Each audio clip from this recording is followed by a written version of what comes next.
Oh wow! My favorite cupcakes! Yummy! 1, 2, 3 and 4. I ate 4 cupcakes. Okay, but do you know which type of noun refers to things we can count? Yes, Mom. Countable nouns. Very good, Janvi. What are countable nouns? The nouns that can be counted are called countable nouns. But what if we want juice? How can we count juice? We cannot count juice. The nouns that cannot be counted are called uncountable nouns. Oh, so things we can't count are uncountable nouns. Exactly, Akshit. Let's play a game.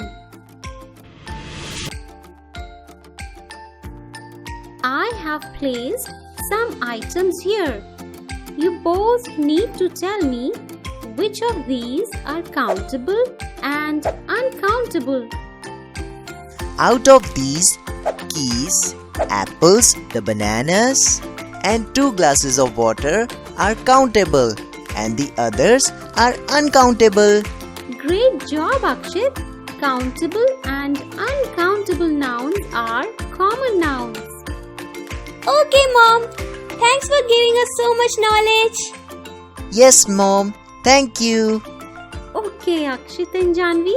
Now you can have cupcakes.